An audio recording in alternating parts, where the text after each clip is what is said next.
Hare Krishna, welcome everyone for the Caitanya Caritamrta program. So hope that everybody is able to see me and also hear that the sound is clear, everything. Okay, we will start the program.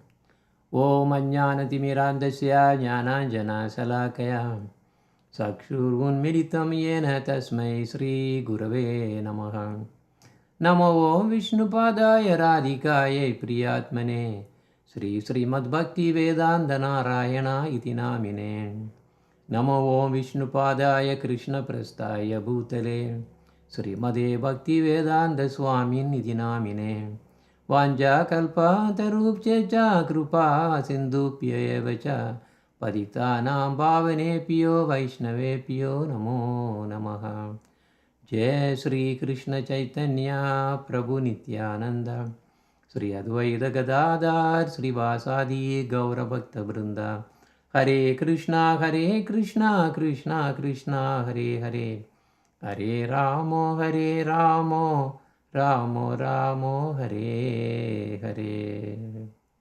All glories to Srila Gurudev, all glories to Srila Prabhupada, all glories to Guru Parampara.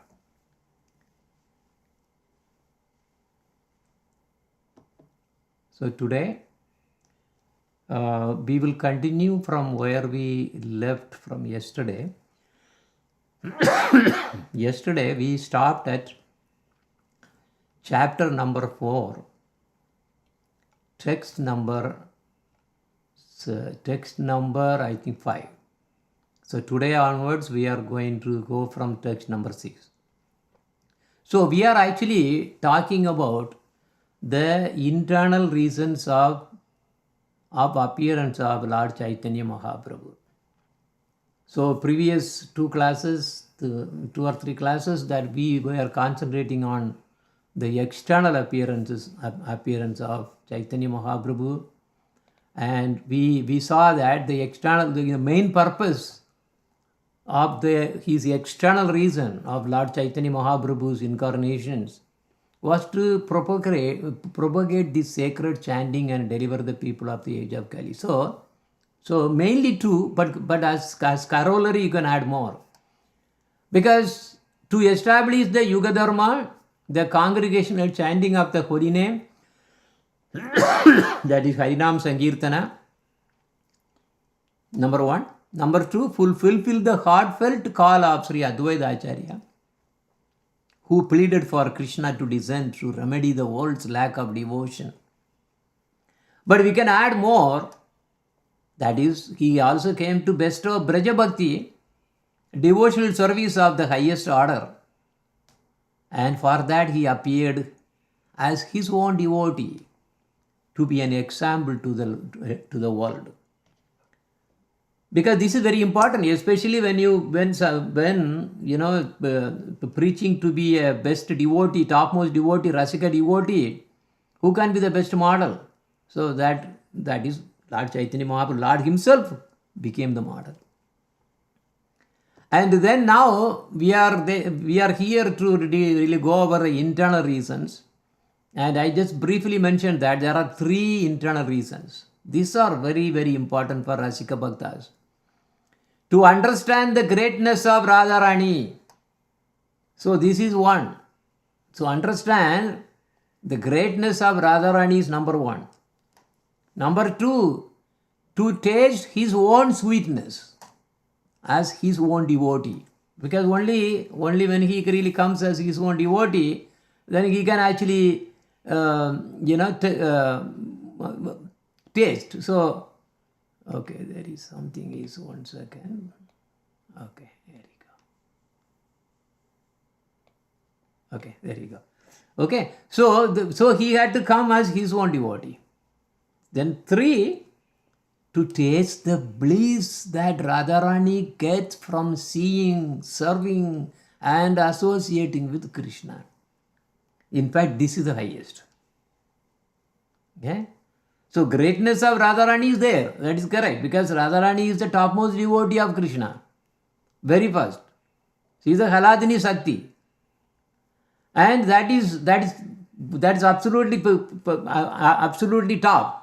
But the third one, to taste the bliss that Radharani gets from seeing, serving and associating with Krishna, is the one which is very intimately that Chaitanya Mahaprabhu appeared. Okay, so that we have to understand. Now let us continue on this reading more. So we are continuing from text number 6. Although this is true, this is but the external reason for the Lord's incarnation, because this text is referring to the previous chapter. But it's saying the confidential reason for the Lord has appeared, and please hear from me. So that is how this is starting. And when also it is known that whenever Krishna descends from his abode, that's what the scriptures say, that he really wants to kill demons and to establish with the religions, dharma, all those things are there. Especially to take away the burden of so many demons, demonic, so many things going on there. Every time that happens, it is not actually the work of Krishna. The Lord Vishnu is the one supposed to be taking care of this, maintaining the world by killing demons and establishing dharma and all those. So the time to now, when Chaitanya Mahaprabhu actually appeared, just before that in the Dwapar Yuga, Krishna came for several reasons. And it also coincided with the intent of killing demons as well. But the primary reason for his advent is to perform leelas. So that was his main purpose. So by performing leelas, to associate with his devotees and make all his devotees happy and have some very good time, and also to attract the other jivas by so that they hear these leelas and they get attracted towards Krishna. So these are all so many things were coinciding. That's what the text is saying. And as usual, it's always we have to understand that when Krishna, Swayam Bhagavan himself coming, everybody will also come in his with himself. Because, for example, suppose Vishnu comes as some whatever killing demons or something. Okay, that is fine. But that time, when Vishnu alone comes, Krishna is not there, Narayana is not there. But when Krishna comes, every expansion also comes. Every expansion. So that expansion that we were talking about, that's in the other classes and other Harikathas, etc., I am not going to go through.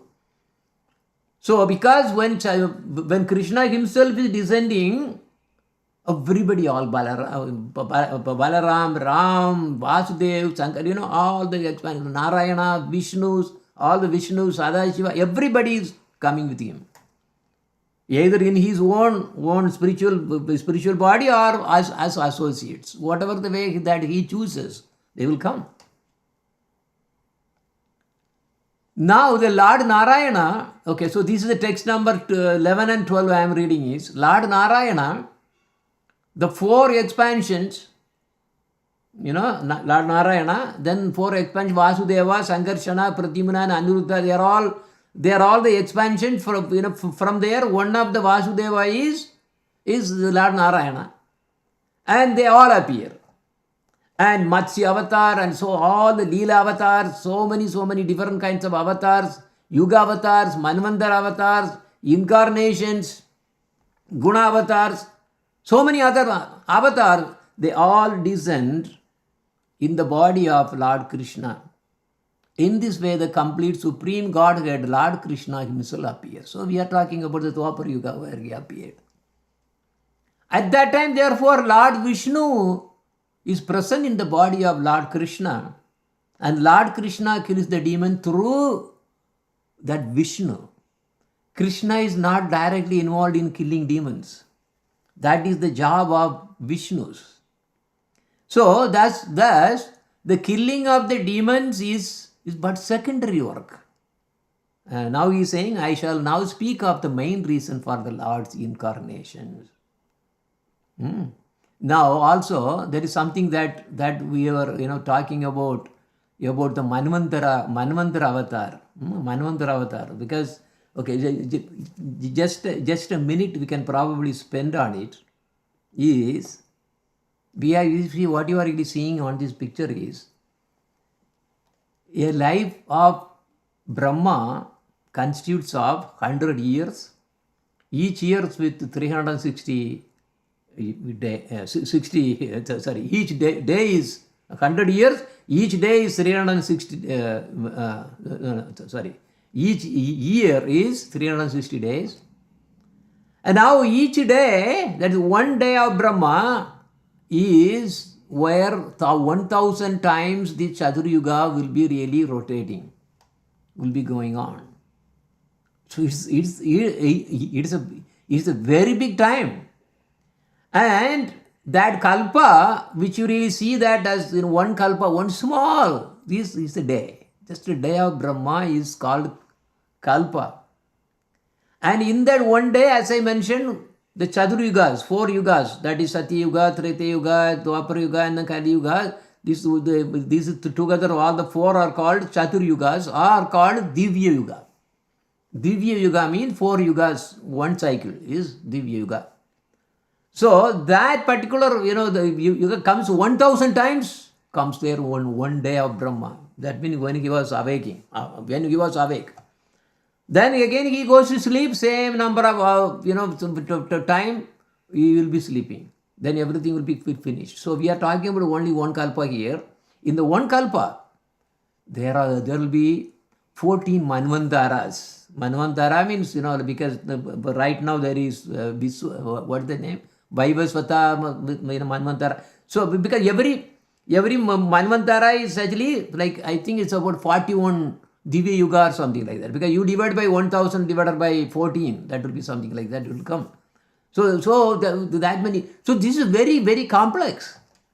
And so, but the way the Chaitanya Mahaprabhu and also like Krishna Swayam Bhagavan himself, he chooses a particular Manvantara because he comes only once in a day of Lord Brahma. Only once.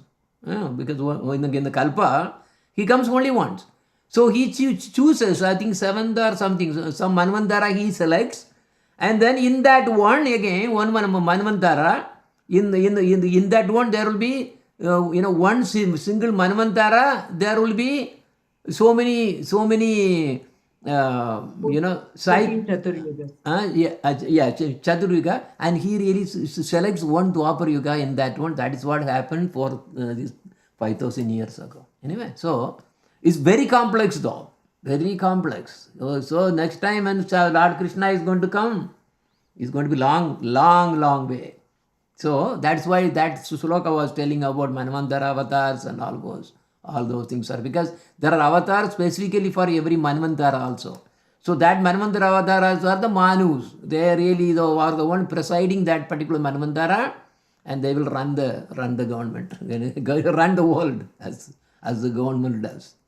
Anyway, okay, all right. So we were reading text number 14. So there it says that the killing of the demons is secondary work. And he is now talking about the reason for the Lord's real incarnation. This is where the real reason why Chaitanya Mahaprabhu appeared in his core heart is really being really discussed. So anyway, I'll read. The Lord's desire to appear was born from 2 reasons. Oh, here again it starts with 2 reasons. The Lord wanted to taste the sweet essence of the mellows of love of God, and he wanted to propagate devotional service in the world on the platform of spontaneous attraction. Thus he is known as supremely jubilant and as the most merciful of all. Lord Krishna thought, all the universe is filled with the conception of my majesty, but love weakened by that sense of majesty does not satisfy. Okay, so what he is saying is, Krishna has really mentioned that in several sastras, is that he cannot be controlled by Iti Bhakti. So if one regards, he says that, Amare Ishvara Mane, if one regards me as the Supreme Lord, then what that means is, he is actually a dasa. So he is a subordinate. But in that case, I do not become subservient to his love. And he cannot control me at all. So this is very important. But how will we get that mood? Getting this kind of high mood is not easy. It cannot be just artificial. So this is where the really mellow that Lord Krishna actually enjoys.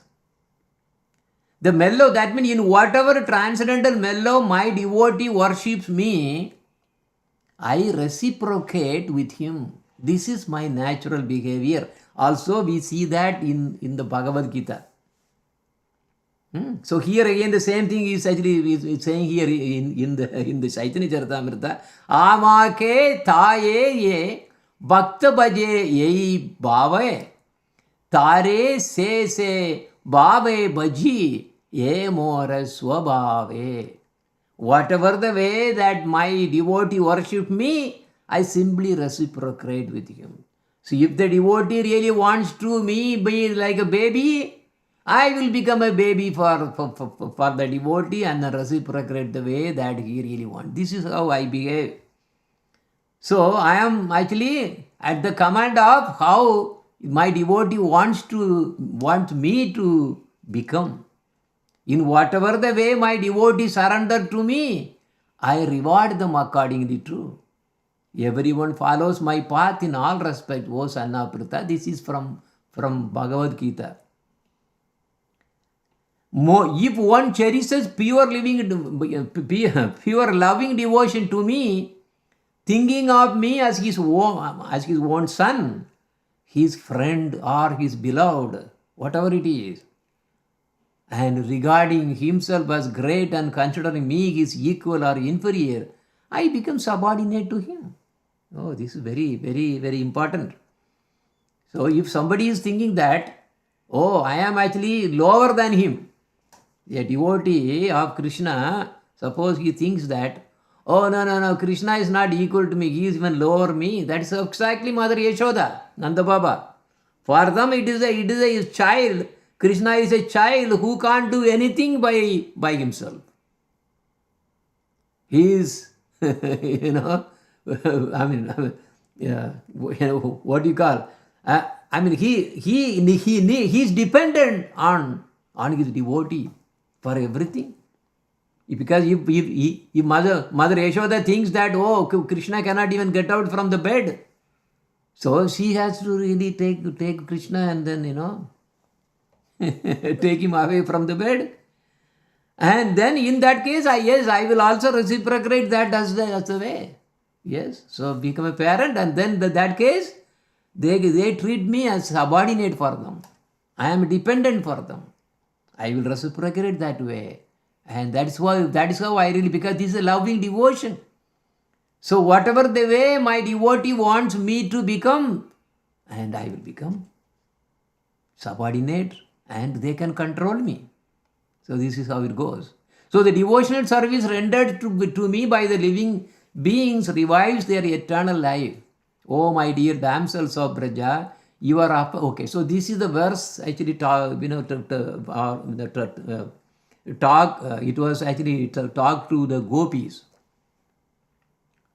So Krishna is really telling gopis, oh, my dear damsel of Braja, your affection for me is your good fortune, for it is the only means by which you have obtained my favor.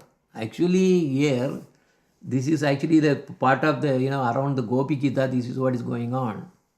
And when Lord Krishna disappears and then comes back again, and then there are a lot of discussion happening around that section, this is happening, and he says, I cannot repay for the love that you really have for me.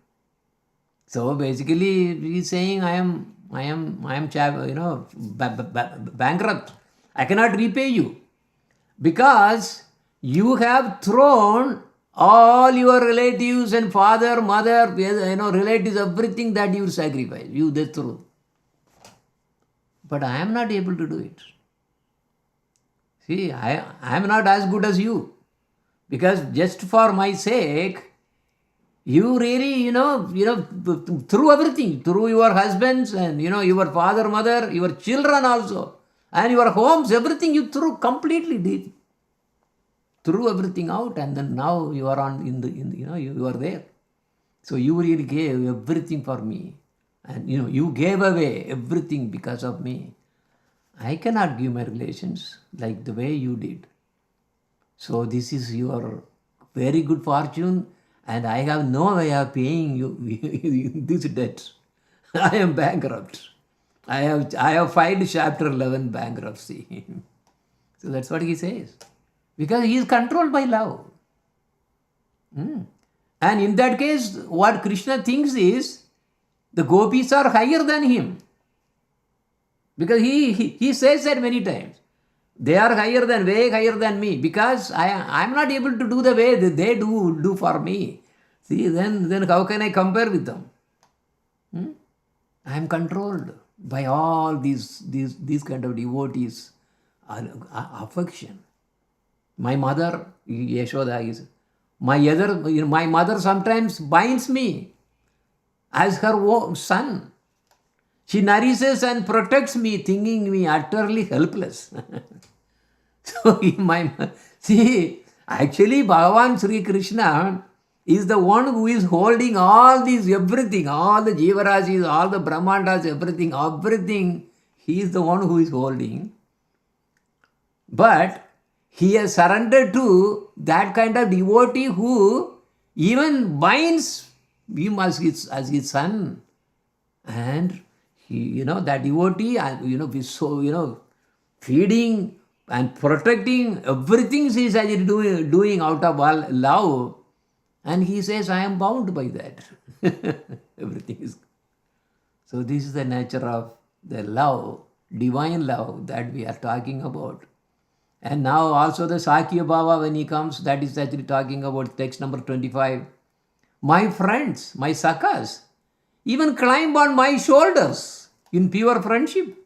And they say, what kind of big man are you? You and I are equal. See? If my beloved consort reproaches me, then another one about the gopis. Gopis, because they are really so much, they own Krishna. And because of that, they really get into this man. This sulky mood comes there. This sulky mood is so high. Because why? Because of the mamata. Because if mamata is not there, then this sulky mood is not going to come. Because then you are surrendering. Whatever Krishna is doing, perfect. Yes, I am for you. I am for you. Whatever you think, yes, I will actually, that's what I will do for you. So I belong to you. But that's not really satisfying him fully. And when this case, the gopi, he thinks that Krishna belongs to me. And if he is doing something different, then he really becomes angry. Divine anger. That is the sulky mood. That's man. And he's saying that alone is higher and higher than the hymns of the Vedas.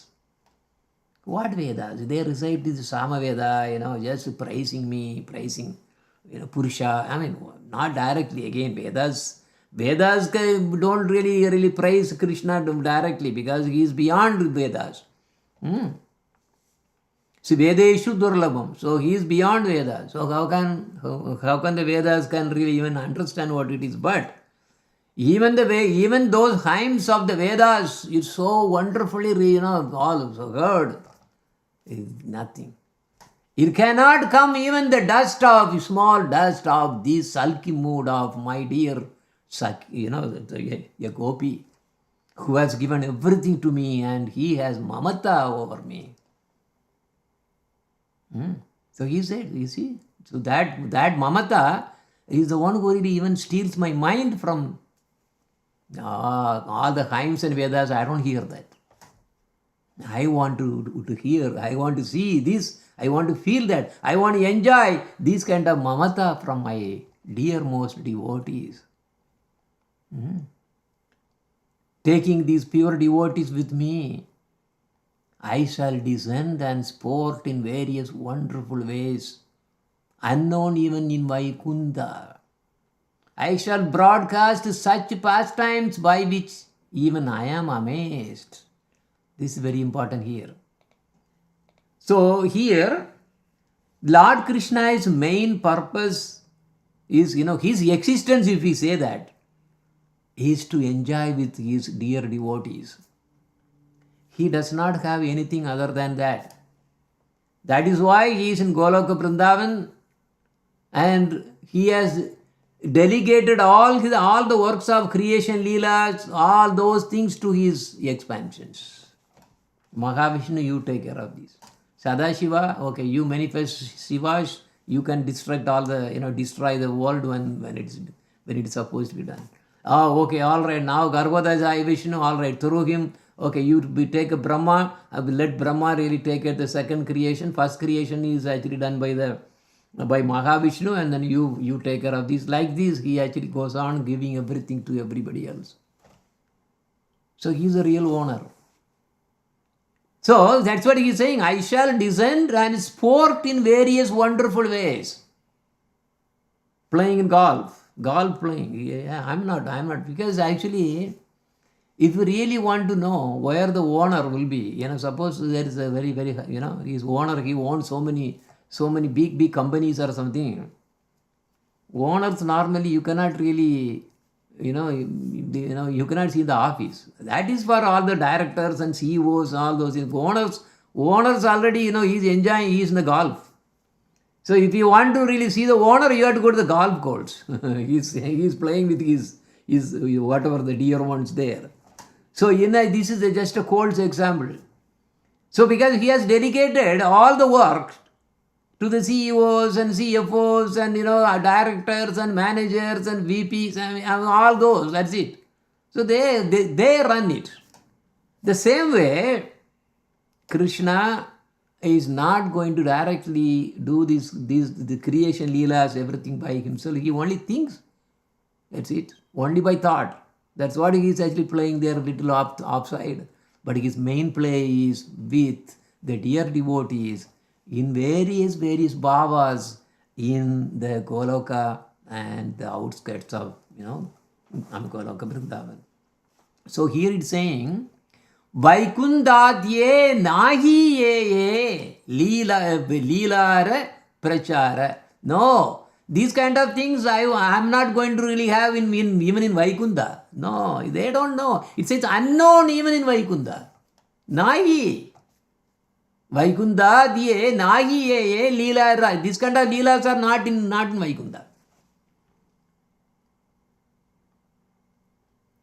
So I will come down and then I will broadcast such pastimes by which even I am amazed.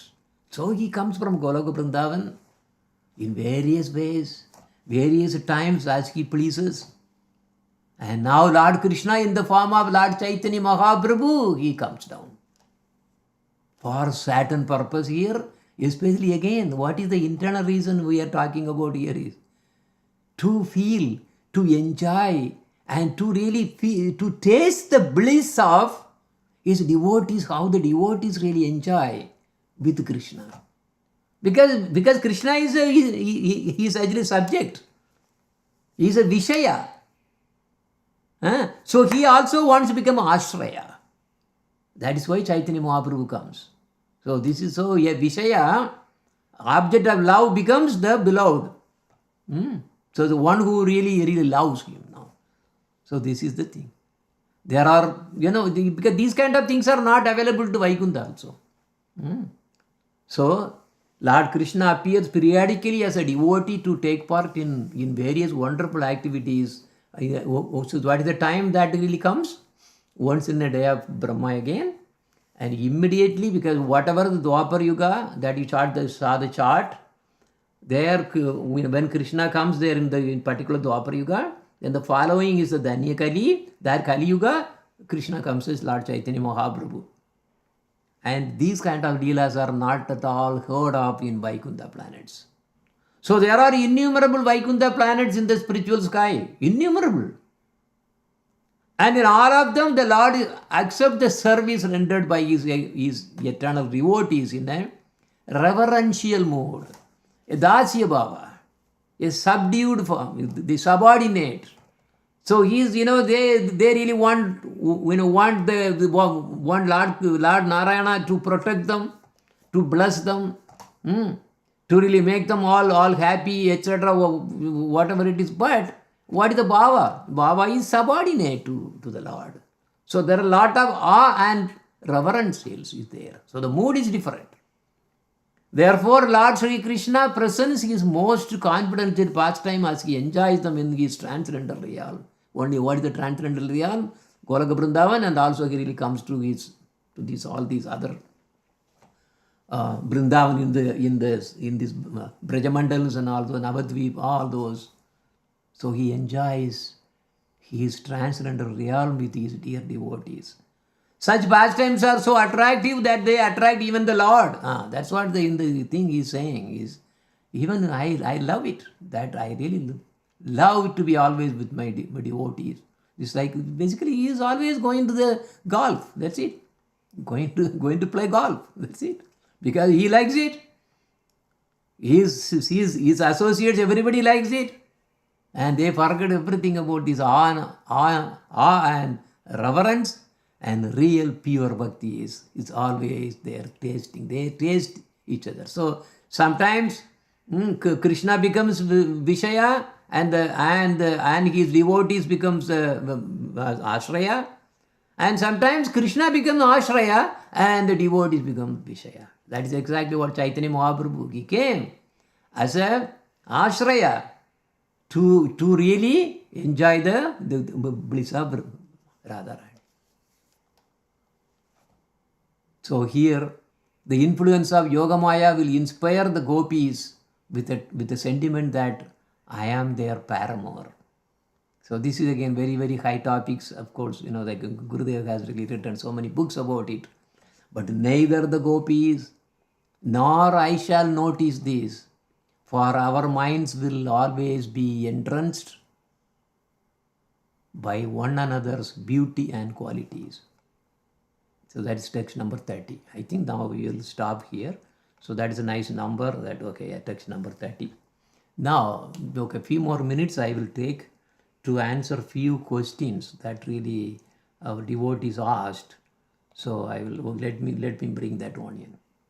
So, okay. So this was one question that really came was, what is the difference between Brinda Devi, Tulasi Devi?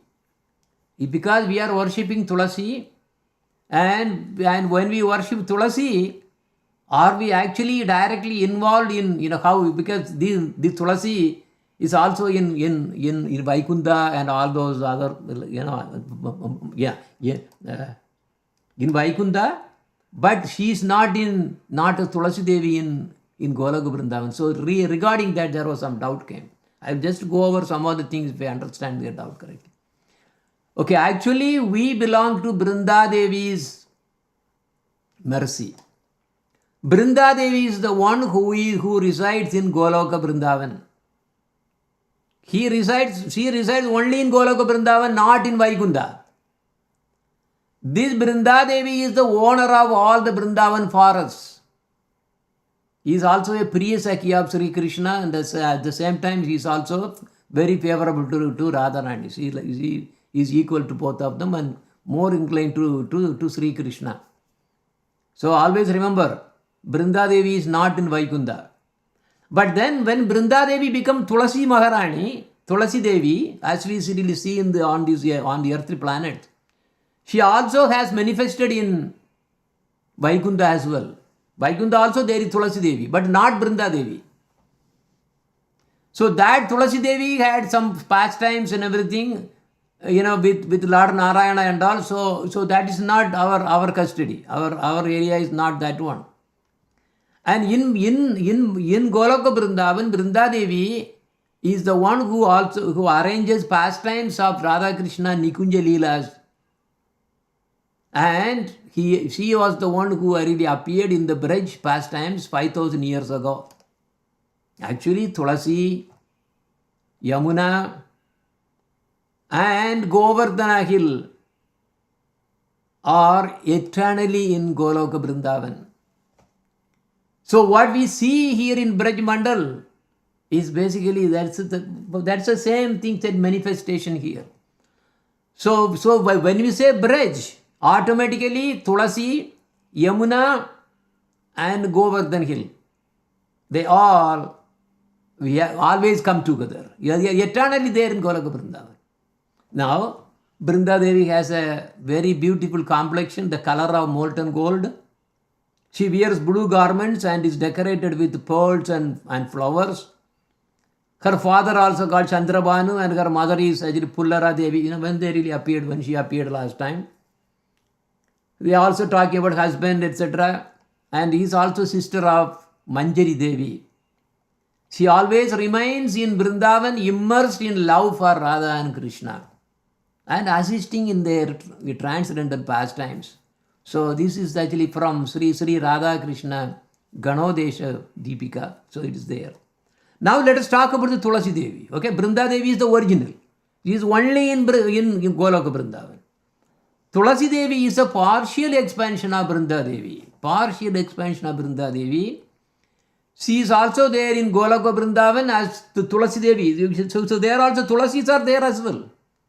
Also appeared in Vaikunta and Bhulokas. That's what we really see is Tulasi Devi is in Bhuloka, is a partial expansion of Brinda Devi.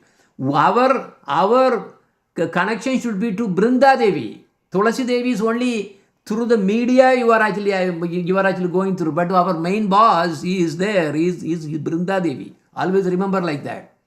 So at Tulasi Puja, we pray to Brinda Devi to engage in service. And anywhere, if you see any Tulasi Devi, it has to be called Brindavan. Anywhere, if you really see any Tulasi, yes. Okay. So anyway, and of course there are so many good things, because good thing about Tulasi, that we did some Harikatha also. Just by looking at Tulasi Devi, you have so much of Sukruti, touching her, remembering her, glorifying her, bowing down before her, offering prayers to Tulasi, and planting Tulasi, watering Tulasi, and worshipping her. They all will be adding so much of Sukruti, which will increase our bhakti towards Krishna. So, okay, so that is what I really wanted to mention there. And there are, okay, so hopefully that you understand. We are, through Tulasi Devi, we are connected to Brinda Devi. That is very important to understand. The Brinda Devi is the one who is actually manifesting as the Tulasis, and Brinda Devi is the one who is arranging all the pastime, leelas and everything there in Goloka Vrindavan. So that is how we have to understand. There was one more question that really came. This question was from okay, this is about this particular sloka. Trinatapi sunichena tarorapi sagishnuna amanina manadena kirtaniya sadagari. The question was very simple.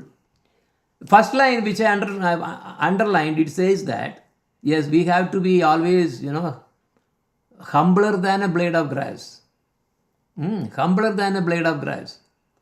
But then third line, amanina manadena, which is saying that you give respect to others according to their qualification. This is very important. Then what does it mean? Because if you take Trinatapi Sunichana, means you are actually lower than a blade of grass, period. That means does not matter what the person that we are trying to honor. But then Amanina Manadena, actually it involves that one should really give respects according to their qualification. That means what qualification we are talking about, why it's it's not matching is very important. Always remember, okay, this is the reason. There are two different, the ways you have to understand. Trinatapi Sunichana happens when that's a realization. When the Bhava Bhakti comes, because of the descensions of the Sutta Nama in one's heart, what happens is that feeling of Trinatapi Sunichena comes. It is not artificial. It is not artificial. So what that means is it is a realization. It is internal. So internally, one has to feel that I am lower than a blade of grass means, so I am insignificant. Look at the creation. In the creation, we are nothing and nothing and nothing. Just not even an atom you can think of. Very, very small. So this realization will come when we get the Baba Bhakti. Okay, that is internal. That is internal. So Srinatapi Sunichana is internal feeling. Amanina Banadeya is how you are acting outside is external. When you see somebody, it's not that you just know. See, take for example Raghunath Das Goswami. Raghunath Das Goswami used to give 2000 Tandavat Pranams every day to Vaishnavas only. But he feels Srinatapi Sunichena. Why? That is realization. That is internally. Internally, he feels that, oh yes, I am not worth for anything. That's what Radharani is also feeling. Radharani also feels the same way. Why? Because when the Bhava Bhakti comes, this is the feeling. So it's the internal aspect of that. But the external dealing with others is amanina manadena. Yes, you respect others, you give all the respect to others according to their qualification. If it is Brahmana, if it is a Vaishnava, yes, you have to, yes, of course, bow down. If it's a Nastika, okay, it's another God's creation, okay. So you are not really going to do anything bad. Yeah, okay, he's good. So you really respect only what is necessary for that. And he's a Grahastha, you give the respect according to that. So that according to the qualification is basically, if you see the Upadesamrita is also talking about all these, all these in details as how you reciprocate with the devotees and how at the same time, you are not really insulting others, you are also honoring others as well. So that is externally. So this is why we have to be very careful, and which basically like our Gurudev's book, if you read this Lord Chaitanya, Chaitanya Mahaprabhu is teaching Sixtashtaka, yes, everything. If you read our Gurudev's book, all the doubts will straight away go away. That's the beauty of his words. So one is internal. Trinatapi Sunichana is a result of getting Bhava Bhakti. It's not something that we can artificially do that. So the feeling has to come only be because of the Bhava Bhakti comes, you feel that I am useless. But when you are dealing with the others, you have to deal in such a way that depending on their position, you give the respect accordingly. This is why the Shastra says. Okay, so that is internal feeling and the external activity, external, what do you call, how you really position yourself with the external world. These are the two slightly different, you can see that. Yeah, they look contradicting, right? If you straight away literally take Trinatapi Sunichana means, you think, oh yeah, we have to be lower than grass. Oh, grass means, oh, even an insect comes, oh, grass is less than insect, so I have to go down. No, not that way. Trinatapi Sunichana is realization coming because of the descents of the Bhava Bhakti. So Swarupa Sakti descending because of that devotee has really gone through this, realized, this Suddhanama. Only Suddhanama can really come. So that is why this is the Trinatapi Sunichana, Tararopi Sagishana, Amanina, Manadena, Kirtaniya Sadagari. Here what is the thing is Kirtaniya Sadagari. Only in that way, that particular mood and that kind of way that he is really, he is really behaving with others, only that person can always chant without any stop. Any stop. Kirtaniya Sada Hari means all the time Hari's name. So every sloka has much more deepness there. Okay? So hope that explains. Okay, now we don't have any time today because I want to be ending here because otherwise it will be too late for India. So with this we will end for today. And if you have any questions, you can just text me and then I will include. Because actually, if you really text me, I can actually put even some slides like this also because it will make it more clear. That's up to you. So today we are concluding here. Vanja kalpa tarupchecha कृपा सिन्धुभ्य एव च पतितानां पावनेभ्यो वैष्णवेभ्यो नमो नमः. हरे Krishna Krishna Krishna Hare Hare Hare Ram Ram Ram Hare Hare. Hare Krishna. So, see you tomorrow then. Okay. Hare Krishna, Guruji.